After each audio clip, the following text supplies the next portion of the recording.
Ma, saan po kayo punta? May pupuntan lang ako, wait mo lang ako dyan.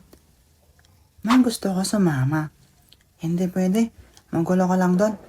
Masama. Tumigil ka nga dyan. Sama lang naman eh. Ho ho.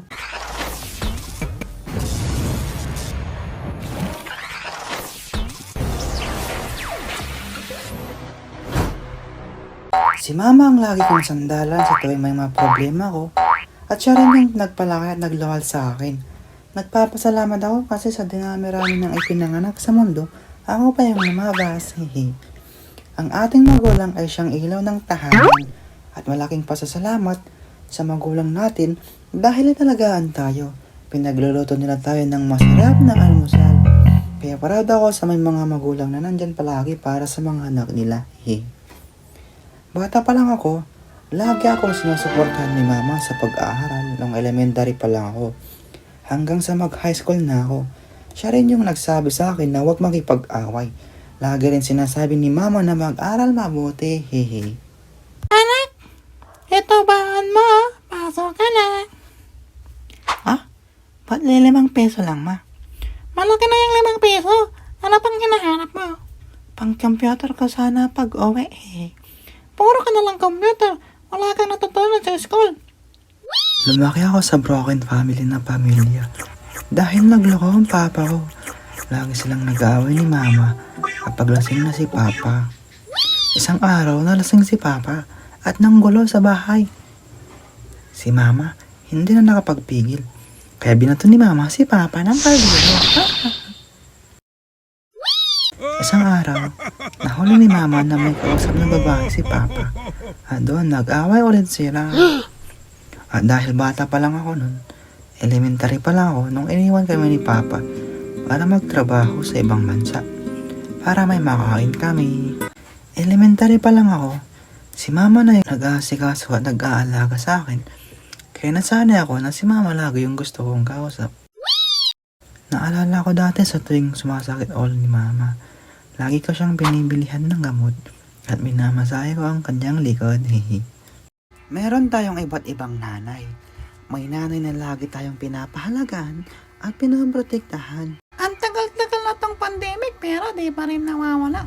Kaya kapag lalabas ka, huwag mo kakalimutan magdala ng face mask at face shield, ha? Apa, Ma. Mag-alcohol ka kapag may winahawakan ka, ha? Apa, Ma. Nakapaghugas ka na? Apa. Ay. Ha?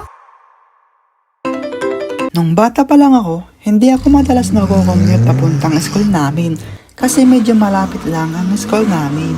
Maglalakad ka lang ng ilang minuto at nandoon ka na. Wala pang 1 oras, nandun na ako eh. Nung elementary at high school ako, di ko masyadong iniisip na late na ako.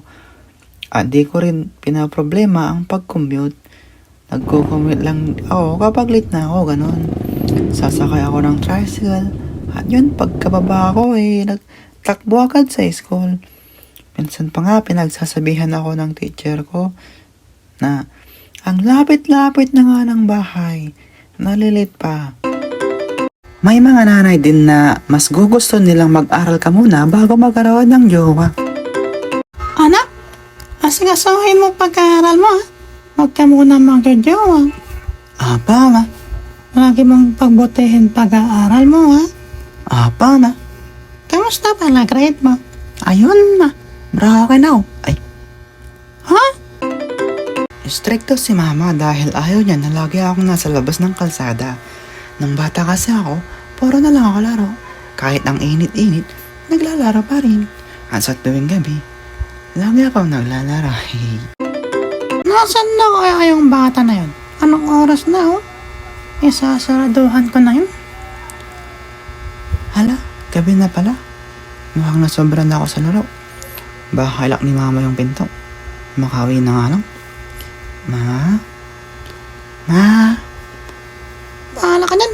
Ayaw mong umuwi, eh. Ma, buksan mo pinto. Natatakot ako sa labas. Bahala ka dyan. May multo dyan. Ma?